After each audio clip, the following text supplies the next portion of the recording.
کتنی صفیں چھوڑ کر نمازی کے آگے سے گزر سکتے ہیں؟ اس مسئلے میں تفصیل ہے۔ اگر مسجد چھوٹی ہے یا جس جگہ آدمی، جس مکان میں آدمی نماز پڑھ رہا ہے وہ مکان چھوٹا ہے، مکان چھوٹے ہونے کی مقدار یہ ہے کہ وہ 40 گز سے چھوٹا ہے، تو پھر آگے سے نکلنا اب کسی آدمی کے لیے جائز نہیں ہوگا۔ لیکن اگر بڑی مسجد ہے، 40 گز سے بڑی مسجد ہے، یا کسی بڑے میدان میں، بڑے مکان ہال میں نماز پڑھ رہا ہے، تو اب مسئلہ یہ ہے کہ جو آدمی نماز پڑھ رہا ہے اس کی نظر قیام کی حالت میں جہاں ہوتی ہے،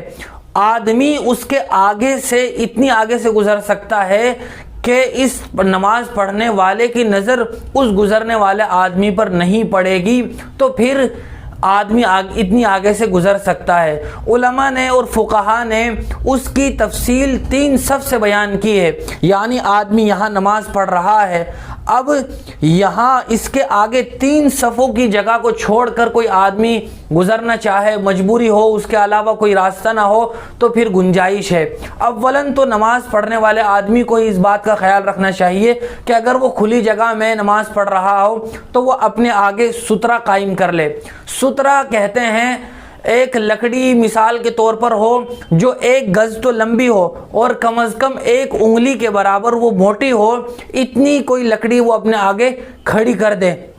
امام صاحب جماعت کے ساتھ نماز پڑھا رہے ہیں تو امام صاحب اپنے آگے رکھ لیں تو بقیہ تمام مقتدیوں کے لیے بھی وہ لکڑی کافی ہو جائے گی، اور اس کے علاوہ دوسری کوئی چیز بھی ہم رکھنا چاہیں، کوئی کرسی رکھ دیں، یا یہ کہ آج کل مسجدوں میں مستقل سترے کے طور پر چیزیں رکھی جاتی ہیں، وہ اپنے آگے رکھ دیں تو یہ بہت اچھا ہے تاکہ آگے سے گزرنے والا آسانی سے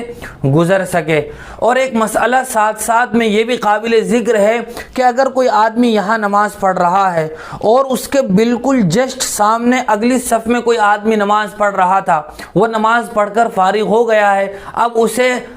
جانا ہے، تو وہ آدمی وہاں اپنی جگہ سے ہٹ کر اس کے آگے سے جانا چاہے تو جا سکتا ہے، کیونکہ یہ ہٹنا ہے، گزرنا نہیں ہے۔ گزرنا تو یہ کہلاتا ہے کہ آدمی ادھر سے ادھر آ جائے، اس میں تو آدمی صرف اس کے سامنے سے ہٹ رہا ہے، تو اگر وہ ہٹنا چاہے تو ہٹ سکتا ہے، یہ کوئی ناجائز نہیں ہے۔ اور اگر کوئی آدمی بلا وجہ نمازی کے آگے سے جان بوجھ کر گزرتا ہے تو پھر حضور صلی اللہ علیہ وسلم کی بہت سخت وعید ہے۔ آپ نے فرمایا اگر کسی آدمی کو نمازی کے آگے سے گزر جانے کا گناہ معلوم ہو جائے تو وہ 40 سال تک اسی جگہ بیٹھا رہے، لہٰذا اس مسئلے کا لحاظ رکھنا بہت ضروری ہے۔